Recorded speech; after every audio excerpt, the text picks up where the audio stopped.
There are so many Dragon Ball fan theories floating around, half of them sound like they slipped out of Toriyama's lost notes. Like, what if Goten really was born with Super Saiyan loaded in his baby stats? Or what if Frieza didn't fear the legend, he read the manual? Here are the craziest fan theories that line up a little too well with canon. A single battlefield can't have two winners. So, when two icons come across each other, everyone looks for the bigger icon. Both Luffy and Goku aren't just characters, they're icons. Generations have grown up watching Goku train, transform, and triumph against impossible odds. From humble beginnings on Earth to battling gods of destruction, he's pushed the limits of strength and sanity. On the other side, we've got Luffy. He is free-spirited, fearlessly goofy, and now more godlike. Many fans have theorized that that's not just a Saiyan quirk or classic main character reflexes. That's Ultra Instinct, not the glowing silver hair kind that breaks universes, but the raw, messy prototype. Goku's body was already doing the thing Whis would later spend years trying to drill into him, he just didn't have a name for it yet. Or a god smacking him with a stick every 5 minutes to refine it. So when he finally taps into it during the Tournament of Power, it's not some sudden divine awakening, it's muscle memory just upgraded. The real twist is that he didn't unlock a new state. He just remembered how to fight like the kid who didn't know what power level even meant. Goku has always been a little too good at just letting his body take over. But what if it wasn't just a him thing? What if the reason he moves like that, reacts like that, fights like that, is because his whole species was built for it? Because this theory says that the Saiyans weren't born to fight, they were programmed to. Like cosmic action figures with a berserk mode setting. The Saiyan race being genetically engineered for combat might sound like sci-fi overreach, but if you pay close attention to it, you'll see it for yourself. When a species is that obsessed with violence, you gotta wonder if it's in their blood. Literally, Saiyans were designed by someone. It could be the Tuffles or maybe some long-forgotten ancient race who decided the universe needed an angry muscle factory on standby. These guys get stronger every time they almost die. Their babies can launch energy blasts before they learn to walk. They grow tails that turn them into giant rage apes under the moon. This is so not evolution, these are patch notes. Saiyans are basically biological DLC with rage boosts and trauma scaling. They're the Halo Spartans if the only upgrade was ad yelling. And if someone did design them, maybe the real mystery isn't how powerful Saiyans are, but who had the audacity to make something that unstable on purpose. If Luffy is the embodiment of freedom, Goku is the embodiment of evolution. From tail-swinging kid to god-tier fighter, he's trained with deities, died more times than we can count, and keeps coming back stronger. Goku's growth is undoubtedly legendary, and think of him as a living cheat code.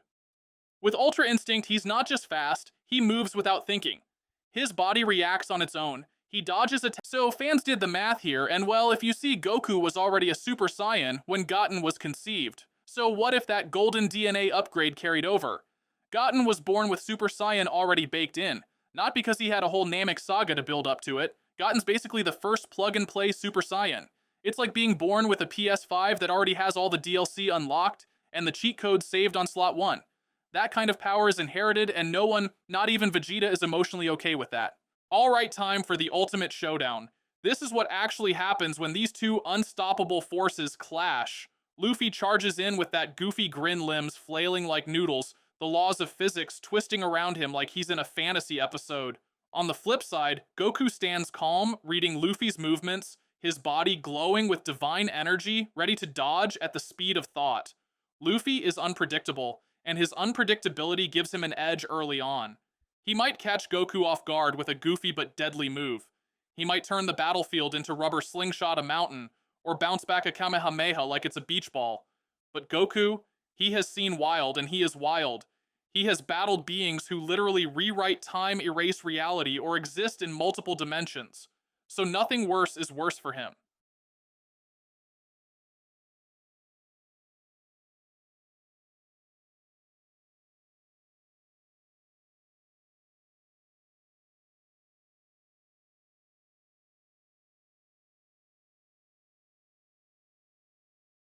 The big question is, can Luffy's absurdity overwhelm Goku's composure? Gear 5 thrives on imagination, and Goku's never fought anyone whose punches come with googly eye effects. But an important fact to mention Luffy's stamina and energy drain fast. Gear 5 is powerful, but it's also risky.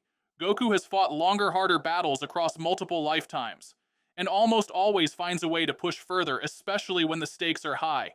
so in a high chaos encounter, Luffy might actually land some ridiculous blows. But in a drawn-out battle, Goku's experience, power, and sheer adaptability give him the edge. It's a close call, no doubt, but when the dust settles, who's still standing?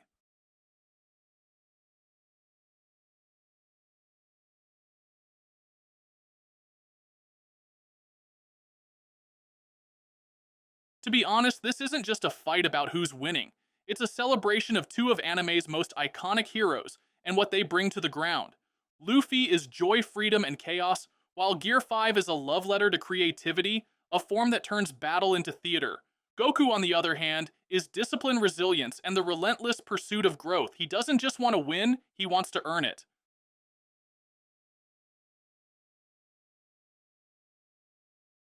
It's not that he's evil.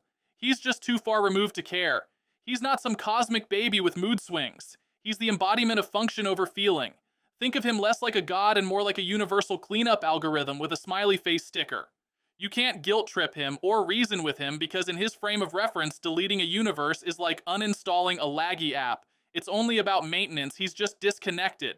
Imagine trying to teach empathy to a toaster that's Xeno. He's not immature, he's just simple, the kind of simple that terrifies everyone else in the room. Because if Xeno's finger ever slips, it's not a tantrum, it's routine. If Xeno deletes universes because they're cluttered, Frieza wipes out planets because of plot spoilers. See, everyone says he feared the legend of the Super Saiyan, but what if Frieza wasn't acting on a rumor, he was reacting to a receipt? Ancient Saiyan archives, Cold Empire records, or even prophetic data from civilizations his family wiped out.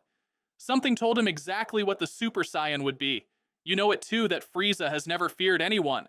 Not the Saiyans, not the Kais, not even Beerus, at least not enough to show it.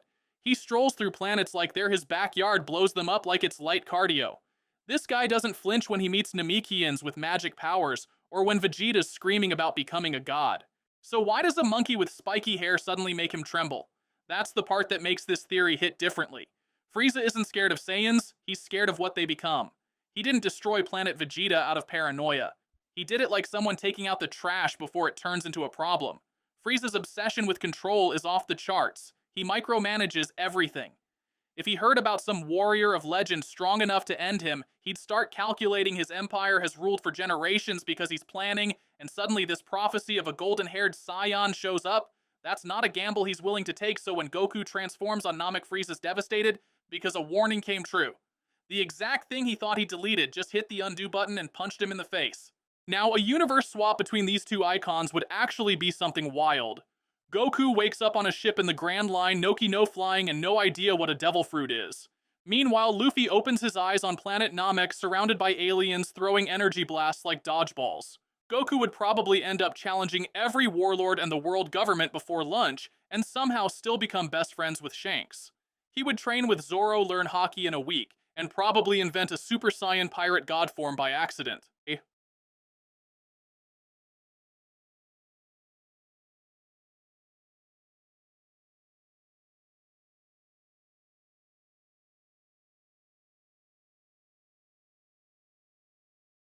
While Luffy in Dragon Ball would be pure chaos, he would stretch his way into the sky, prank Shenron, and turn the Tournament of Power into a cartoon episode, and for real, Beerus wouldn't know whether to destroy him or adopt him.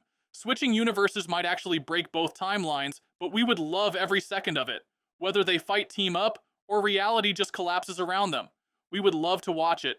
The battle between the legends of two worlds may be over, but the hype never ends. Who knows, Luffy's next transformation might just flip the entire scene. So who do you think would win if Goki and Luffy fought? Let me know in the comments and subscribe for more videos.